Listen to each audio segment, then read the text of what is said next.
It sure used to be a lot easier to be from Iceland, because until a couple of years ago, people knew hardly anything about us, and I could basically come out here and say only good things about us.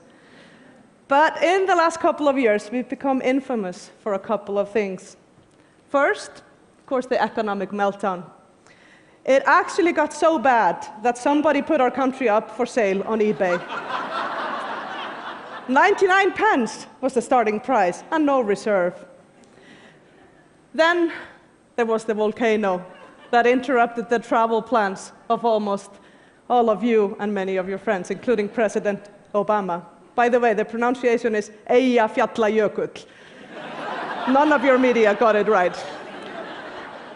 But I'm not here to share these stories about these two things exactly. I'm here to tell you the story of Audur Capital, which is a financial firm founded by me and Kristín, who you see in the picture, in the spring of 2007. So just over a year before the economic collapse hit. So why would two women who were enjoying successful careers in investment banking and the corporate sector leave to found a financial services firm? Well, let it suffice to say that we felt a bit overwhelmed with testosterone. And I'm not here to say that men are to blame for the crisis and what happened in my country. But I can surely tell you that in my country, much like in Wall Street and the City of London and elsewhere, men were at the helm of the game of the financial sector. And that kind of lack of diversity and sameness leads to disastrous problems. So we decided, a bit fed up with this world, and also with a strong feeling in our stomach that this wasn't sustainable, to found a financial services firm based on our values. And we decided to incorporate feminine values into the world of finance. Raised quite a few eyebrows in Iceland. We weren't known as the typical women in Iceland up until then. So it was almost like coming out of the closet to actually talk about the fact that we were women and that we believed that we had a set of values and a way of doing business that would be more sustainable than what we had experienced until then. And we got a great group of people to join us, principled people with great skills and investors with a vision and values to match ours. And together we got through the eye of the financial storm in Iceland without taking any direct losses to our equity or to the funds of our clients. And although I want to thank the talented people of our company most foremost for that, and also there's a factor of luck and timing, we are absolutely convinced that we did this because of our values. So let me share with you our values. We believe in risk awareness. What does that mean? We believe that you should always understand the risks that you're taking, and we will not invest in things we don't understand. Not a complicated thing, but in 2007, it was at the height of the subprime and all the complicated financial structures, it was quite opposite to the reckless risk-taking behaviors that we saw in the market.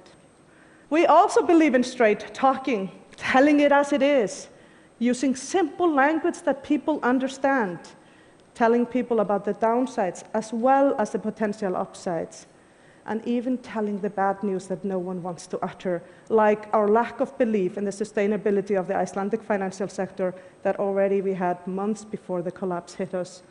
And although we do work in the financial sector, where Excel is king, we believe in emotional capital.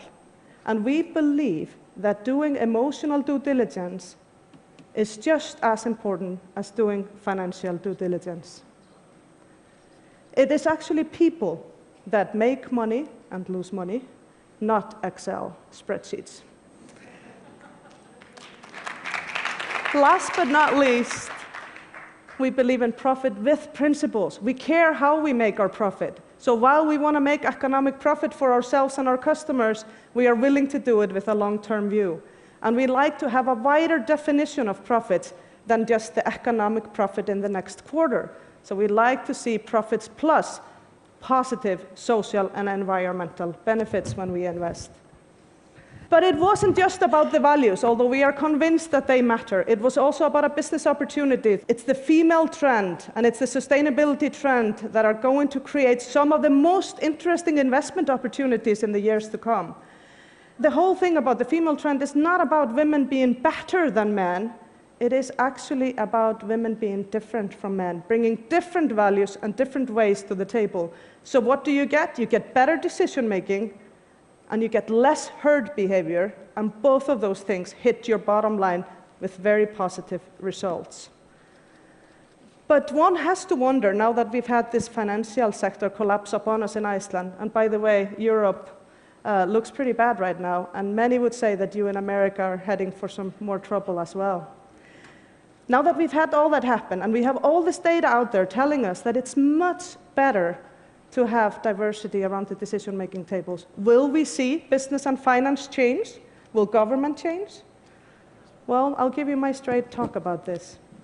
I have days that I believe, but I have days that I'm full of doubt. Have you seen the incredible urge out there to rebuild the very things that failed us? Einstein said that this was the definition of insanity, to do the same things over and over again, hoping for a different outcome. So I guess the world is insane, because I see entirely too much of doing the same things over and over again, hoping that this time it's not going to collapse upon us. I want to see more revolutionary thinking. And I remain hopeful. Like Ted, I believe in people. And I know that consumers are becoming more conscious, and they are going to start voting with their wallets, and they are going to change the face of business and finance from the outside if they don't do it from the inside. But I'm more of a revolutionary, and I should be. I'm from Iceland. We have a long history of strong, courageous, independent women ever since the Viking Age. And I want to tell you, when I first realized that women matter to the economy and to the society, I was 7. It happened to be my mother's birthday, October 24th, 1975. Women in Iceland took the day off from work or from home. They took the day off, and nothing worked in Iceland. They marched into the center of Reykjavik, and they put women's issues onto the agenda. And some say this was the start of a global movement. For me, it was a start of a long journey, but I decided that day to matter. 5 years later, Iceland elected Vigdís Finnbogadóttir as their president, first female to become head of state. Single mom, a breast cancer survivor who had had one of her breasts removed. And at one of the campaign sessions, she had one of her male contenders alluded to the fact that she couldn't become president. She was a woman, and even half a woman. That night, she won the election because she came back, not just because of his crappy behavior, but she came back and said, well, I'm actually not going to breastfeed the Icelandic nation. I'm going to lead it.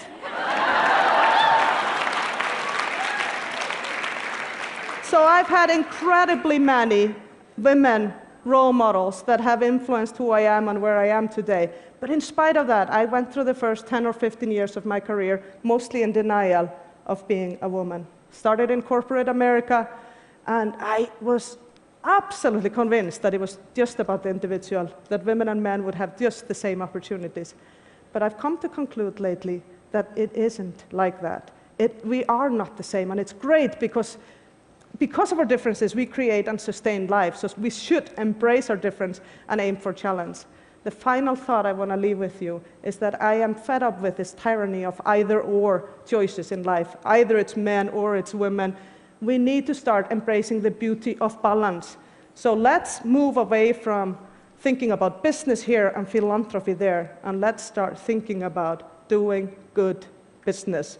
That's how we change the world. That's the only sustainable future. Thank you.